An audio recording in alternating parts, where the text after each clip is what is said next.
ने ही सभी को समान अधिकार दिलाए। यही नहीं, उन्होंने संविधान की प्रस्तावना हम भारत के लोग, we the people of India से शुरुआत की, जिसका मतलब होता है कि देश की जनता ही संप्रभु सब कुछ है। उन्होंने भारत की अर्थव्यवस्था को मजबूत बनाने के लिए द प्रॉब्लम ऑफ रूपी पुस्तक लिखी, जिसके सुझावों पर ही रिजर्व बैंक ऑफ इंडिया की स्थापना हुई और देश को आर्थिक रूप से स्थायित्व मिला। भारत की एकता, अखंडता कश्मीर से कन्याकुमारी तक तथा गुजरात से मिजोरम तक सुरक्षित व अक्षुण्ण रहे, ऐसी व्यवस्था संविधान में की। इसका मतलब बाबा साहेब डॉक्टर अंबेडकर जी ने देश को आजादी दिलाने व मजबूत बनाने के लिए बड़ी मेहनत तथा अध्ययन किया। आखिर उनका सपना क्या था?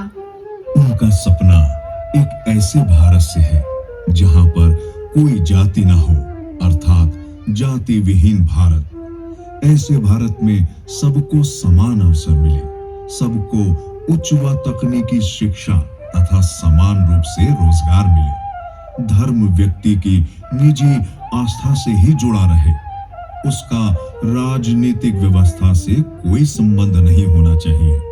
सबको समान व स्वतंत्र रूप से कहीं पर भी आने जाने की फ्रीडम हो, सामाजिक न्याय की व्यवस्था हो। वो शिक्षा को बहुत अधिक महत्व देते थे, इसलिए वो कहते थे, शिक्षा वो शेरनी का दूध है, जो इसे पिएगा वही दहाड़ेगा।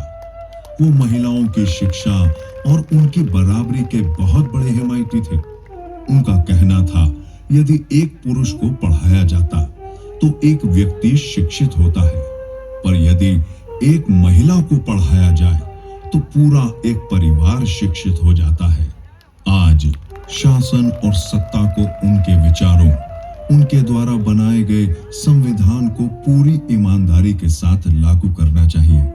तभी उनकी जयंती के मनाए जाने तथा उनकी प्रतिमा पर माला पहनाने, धूप बत्ती, अगरबत्ती और मोमबत्ती जलाने की सार्थकता सिद्ध होगी। अंबेडकर के मार्ग पर चलकर हम अपने देश को ऊंचाइयों पर ले जा सकते हैं। आइए हम सब शपथ लेते हैं, बाबा साहब के विचारों का अनुसरण कर देश की उन्नति में सदैव भागीदार बनेंगे। ये हमारा संविधान, जिनकी निशानी है। चलो उठो, आज जयंती उनकी मनानी है।